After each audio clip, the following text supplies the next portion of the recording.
ভুলেও মাগরিবের সময় দরজা খোলা রাখবেন না, কারণ এই সময় দরজা খোলা রাখলে মারাত্মক কিছু ক্ষতি নেমে আসতে পারে আপনার পরিবারে। কি কি ক্ষতি হবে সেটা জানলে আপনি অবাক হয়ে যাবেন। মাগরিবের সময় দরজা জানালা বন্ধ করাকে অনেক সময় আমাদের দেশের মানুষ সামাজিক প্রথা বলে চালিয়ে দেয়, কিন্তু এটা মোটেও সামাজিক প্রথা নয়। প্রিয় নবী সাল্লাল্লাহু আলাইহি ওয়াসাল্লাম এই বিষয়টি সম্পর্কে সতর্ক করেছেন, কিন্তু বর্তমানের কিছু মানুষ রাসূলুল্লাহ সাল্লাল্লাহু আলাইহি ওয়াসাল্লামের বলা হাদিসগুলোকে বলে সামাজিক প্রথা, আবার সামাজিকভাবে যেই কুসংস্কারগুলো সৃষ্টি হয় সেগুলোকে বলে হাদিস থেকে এসেছে। নাউজুবিল্লাহ। তাই ভুলেও আজ থেকে কেউ মাগরিবের আজানের সময় দরজা জানালা খুলে রাখবেন না। আর যাদের এই ভিডিওটি দেখার পূর্ব থেকেই মাগরিবের আজানের সময় দরজা জানালা বন্ধ করার অভ্যাস আগে থেকেই আছে, তারা অবশ্যই একবার আলহামদুলিল্লাহ কমেন্ট করে যাবেন এবং অন্যদেরও এই সময় দরজা জানালা বন্ধ করাতে উৎসাহিত করবেন। চাইলে ভিডিওটি তাদের কাছে পাঠিয়ে দিতে পারেন। তো চলুন জেনে নেওয়া যাক রাসূলুল্লাহ সাল্লাল্লাহু আলাইহি ওয়াসাল্লাম কেন মাগরিবের আজানের সময় দরজা জানালা বন্ধ করার নির্দেশ দিয়েছেন। প্রিয় দর্শক, আমরা সকলেই জানি আল কোরআনে আজ পর্যন্ত যত কিছুই পাওয়া গেছে না কেন সবই চিরসত্য, এবং রাসূলুল্লাহ সাল্লাল্লাহু আলাইহি ওয়াসাল্লাম আজ পর্যন্ত যা বলে গেছেন সেগুলো অবিশ্বাস করার কোনো জায়গা নেই।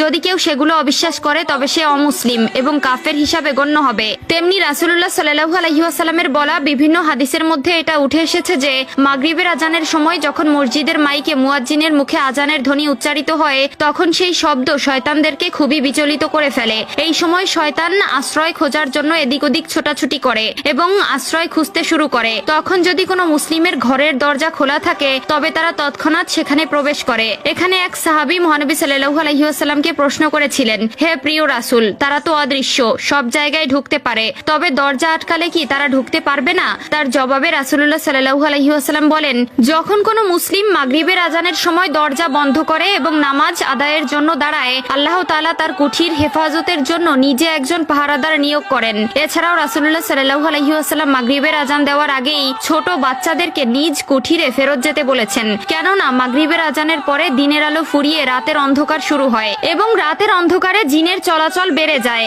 এক্ষেত্রে সেই সকল শিশুরা জিনেদের কাছ থেকে অসুরক্ষিত হয়ে থাকে, কেননা জিনেদের মধ্যে দুই প্রকার জিন থাকে, ভালো জিন এবং দুষ্ট জিন। যারা ভালো জিন তারা মনুষ্য জাতির ক্ষতি না করলেও যারা দুষ্ট জিন হয়ে থাকে তারা কোনো কারণ ব্যতীত মানব জাতির ক্ষতি করার জন্য উঠে পড়ে লাগে, সব সময় চেষ্টা করে কিভাবে মানব জাতির ক্ষতি করা যায়। এক্ষেত্রে না বুঝে শিশুরা জিন জাতি সম্পর্কে অবগত নয় কিংবা এদের ভয়াবহতা সম্পর্কে জানে না, তারা সন্ধ্যার পরেও বিভিন্ন মাঠ, বাগান কিংবা নদী বা পুকুর পাড়ে বসে খেলা করে, ফলে সেখান থেকেই জিনদের জন্য সহজ হয়ে থাকে তাদের ক্ষতি করা। তাই এই সময় বাচ্চাদেরকে ঘরে রাখা একান্তই প্রয়োজন। তাই হে আমার রব, আমাদের সকলকে মাগরিবের আজানের সময় মনে করে এই দুইটি কাজ করার তৌফিক দান করুন।